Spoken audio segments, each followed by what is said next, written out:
Hi everybody, Mark here, Illawarra Education Foundation. In today's video, it's going to be pretty practical. I want to just share with you the steps in getting a diagnosis of autism spectrum disorder for your child. Stick around.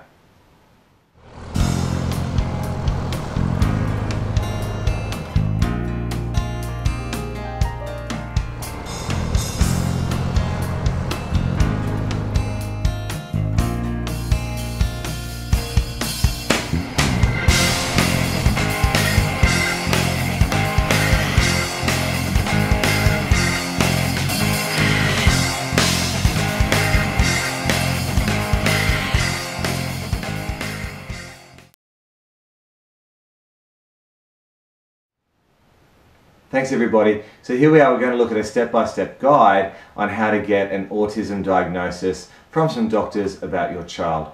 Now you might be asking, why am I doing this? I believe it's really critical that you get a diagnosis for anything, whether it be diabetes, whether it be autism, whether it be a broken bone. The reason why, just clearly it gives you power and information to then seek help. And so at this stage you may be a little bit nervous, you may be a little bit frightened about what it might mean. And I just want to share a little bit about myself and my journey along the way.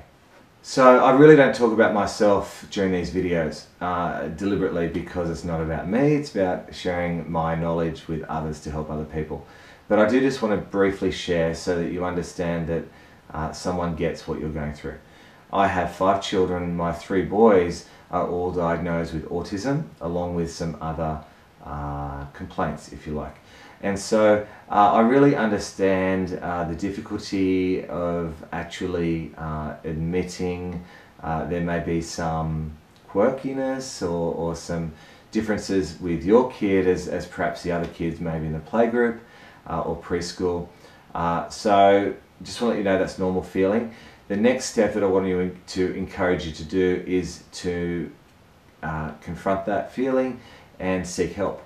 And so the first thing that you need to do before you seek help is to write everything down. Please be detailed, leave nothing out, okay? Even if it's perhaps insignificant, I would like you to make sure that you detail everything that comes to mind, and of course talk to your husband or wife, talk to grandparents, talk to babysitters or people at the long day care or wherever your child is, just to seek input, because that will draw a really great pool of information. So step 1 in getting diagnosis is to see your general practitioner, your GP. Now it's important that you have a good relationship with your GP. So if you don't have one, find a good one and start today. Okay, so you have a good relationship with your GP. You now need to ask for a referral to a pediatrician. Now, a pediatrician is a fancy name for a doctor who specializes in children. Okay, so it's going to take a while. If you don't have a pediatrician, it'll take a while to get in to see one. You might wait 4 weeks, you might wait 4 months. Okay, so it's important that you understand it's not going to be a quick appointment to get. But that's okay, I mean, you're on the road. You can ask to be put on a cancellation list or something like that. It's important that when you finally go to see the pediatrician is that you have everything with you. Take your blue book, take all the notes that you have, and if your child is at school, hopefully in advance you've spoken to the teacher and got a few pointers, if you like, or some feedback, anecdotal feedback from the people in your child's life. So you've seen the GP, you've seen the pediatrician. Now at this stage I can't really tell you how a quick and easy process, because at the end of the day I don't know if it's going to take 1 appointment or if it's going to take 4 or 5 appointments for you to build up the case history with your pediatrician. I know from experience we have an absolutely amazing pediatrician, and because we started having doubts quite early in my son's life when he was 2.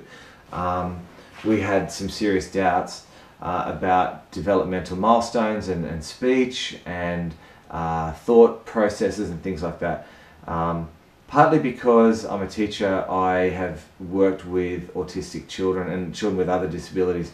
I'm quite open to recognising perhaps some things that might make me think there's something that's not regular. But anyway, so a lot of the time we were told just we'll see what happens, we'll keep an eye on it. That's really quite normal. So I need to just encourage you, if your paediatrician, as you build that relationship with him or her, that you just chat, keep the evidence, keep the note taking, and keep the relationship open. Keep going to see him or her as often as you can, and build up a case history. Now, the next step, once you have a case history and your paediatrician agrees that there is suspicion of autism, there are a couple of steps you need to do. The first step is you need to have the GP agree that there's suspicion of autism, which is what you need. Now, I'm going to be scanning this and putting this in the video probably about now so you can read it. This is a document from the Department of Health, and it is the Helping Children with Autism program.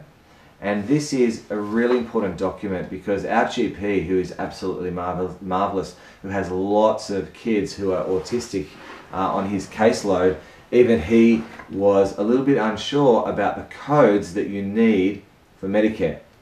Now, the codes are important because this allows you to access assistance through Medicare as opposed to a private patient. Private patient, you pay for the whole lot and you can't claim anything back.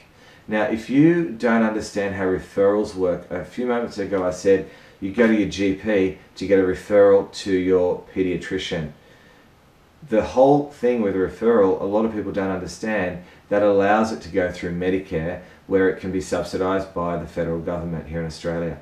You don't have to have a referral, but if you choose to see a specialist without a referral, you pay full price and there's no refund. So that's what that's about. The Helping Children with Autism program, I'm going to read this out verbatim for you. Follow along on the page on the screen there. Medicare items for allied health providers.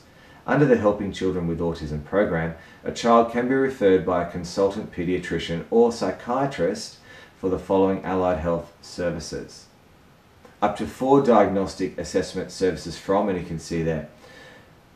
The ones that we're going to be focusing on are psychologist, the speech pathologist or speech therapist, and the OT, the occupational therapist.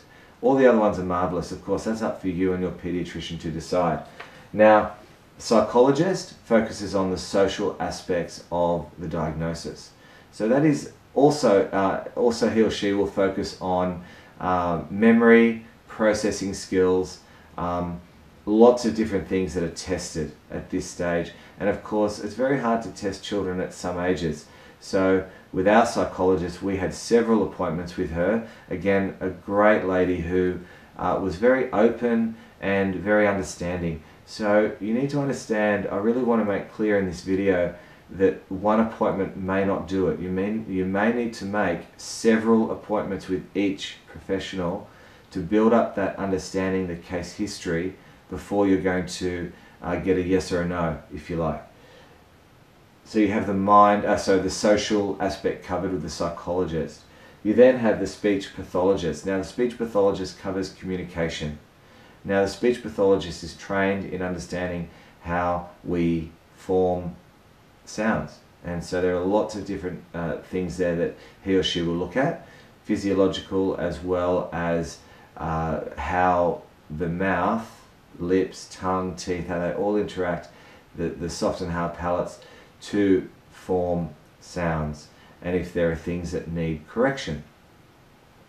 The third one is occupational therapist, which is a funny name. It's just somebody who helps to understand the body and how it works with your big muscle groups, which of course are running and jumping and all of those sorts of things, to your slower muscle groups, if you like. That's your core strength that allows you to balance, that allows you to squat and to just do different things with your body. And of course fine motor, pencil, painting, writing, painting. So the OT is going to be looking at the body. So you've been to your GP, you've been referred to your pediatrician. Your pediatrician is now going to refer you to those 3 professionals. And here's the good thing, is it gives you the item number, okay? And you're allowed up to 4 assessment services. So those reports, those assessment services are usually more expensive than a regular appointment because they're time consuming, and there's always a report that needs to be written post that appointment, at the end of that appointment. And so they're not cheap, and of course prices vary. So the good thing is you do have item numbers on this piece of paper.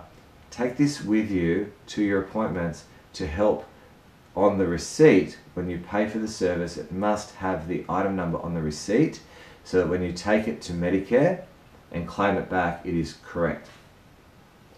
So you've covered those 3 areas. You have your referral to your psychologist, your OT, and your speechy. You have those reports. Now, once you get those reports, they're going to be lengthy. They're going to be explaining a lot of different things. Ultimately, you need 3 ticks. Yes, I believe the child is displaying autism spectrum disorder symptoms, if you like. Once you have those 3, it then allows you to access the Helping Children with Autism. Now, the Helping Children with Autism, there are lots of websites for that. It's a special federal government early intervention program, and you must have that sign off, because what happens is those 3 reports go back to your pediatrician, you make another appointment with him or her, and he or she will then give you that piece of paper, the diagnosis, your child is autistic. That then enables you to enter the program. Now, the program, you must have a diagnosis prior to the 7th birthday of your child, and it enables you to access up to $12,000 in total to access the early intervention programs. Now, there are specific rules and regulations, parameters on how that money is spent with whom and in quantities and whatnot. Now, I can go with that later, but it's a marvelous help, because ultimately it means you can have intensive speech and occupational therapy and also psychologist intervention to help your child with early intervention. All the research shows that early intervention works, okay? So you find yourself applying for the program. They are really helpful. You'll receive a lot of advice, the rules. I'm not going to go through it now, just Google that. There's a lot of help with that. You can buy certain things to help, whether it be a weighted blanket, whether it be a special furniture for your child. Of course, you discuss that with your providers, and only specific providers with the program can have that money allocated for their services.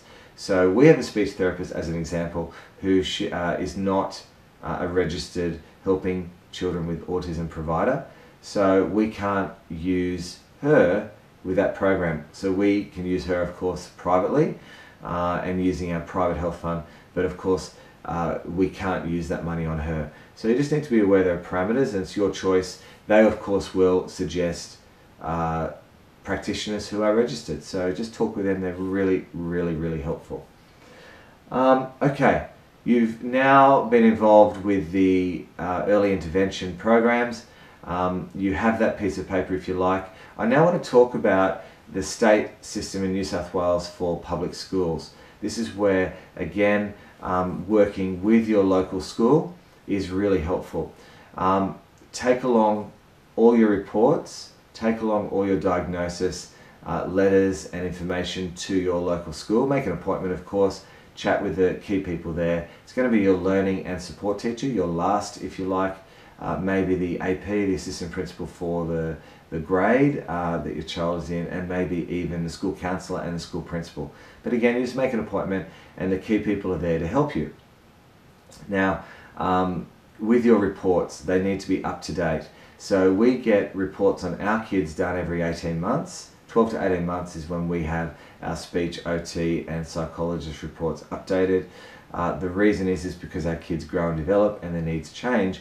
And with the early intervention programs, if you are working hard with those, of course you would be, you'll find that your child will develop quickly in particular areas where hopefully where the assistance is being given, and so that those reports will change. So you'll go to your local public school, you'll have a meeting, and you'll present your reports, and they will take copies. At that stage, they may be talking about a disability confirmation. It's basically a piece of paper where the Department of Education and Training acknowledges that your child has received a diagnosis from external, as in outside of the Department of Education and Training, practitioners, your paediatrician, OT, speechy, and psychologist. That DISCON, you might hear it being called a DISCON, the shortened form, is really helpful for you as a parent and of course for your child. The DISCON enables potentially to access extra funding for the school to then provide extra support. And so again, that's something that you'll negotiate, you'll chat, you'll get information from your local school. Every child is different, every case is different, and there are different ranges, if you like, of funding based on the individual child. So I'm not going to talk about that too much today. Apart from, I do really want to encourage you, get a diagnosis as early as possible. Have strong relationships with your regular family doctor, your GP, and also have a great relationship with your child's paediatrician. If you have that underway, it really makes it easy for the rest of the process. If you are not yet at school, you've got time. If you find yourself at school and your child is older than 7, naturally you will not be able to access the Helping Children with Autism funding. However, there is one more thing that is on this form. There are up to 20 treatment services from psychologists, speech pathologists, OT, it's all on here. 20 services for the lifetime. And that is in place up until 15 years of age. Again, there are separate item numbers for you to access that. That's only for autism diagnosis. So if you find yourself, your child is older than 7, diagnosed autistic with your pediatrician, and you have not been able to access the Helping Children with Autism funding, at least you have those 20 services up your sleeve that can be used. Plus you also have your 10 annual, you can get a mental health care plan or your allied healthcare plan. So again, go back to your GP, say you want to access your 10 annual, your mental health care plan. I think that's the right terminology, there's a couple of different ones, to help with speech or psychologist or OT. You can then, once you've used up those 10, you can then go to your enhanced care plan. The enhanced care plan gives you a further 5 at a reduced subsidy. I think from memory, don't hold me to it, it's like 80% subsidy. So you've got your high subsidy with your annual plan of 10, you then have your extended plan, which gives you a lower level of assistance, of subsidy, and then you've got your 20 as well, which you can obviously use up until the child's 15th birthday. So, and of course, if you are in a private fund with ancillary cover, so not your hospital but your extras, I strongly suggest that you shop around and you find someone who has good cover. They're usually around $40 per treatment to a maximum of like $400 in a financial year. So for each family member. But of course they're all different based on level of cover. And so there are lots of different things that help you just to chip away to save money here and there. Thank you everyone for watching. I hope you found that helpful. If you have any questions, please message me right in the comments. I will be writing back to you. Please like and subscribe, and share if you have any friends who may have children that need this video. And I hope you like the channel. Thanks so much.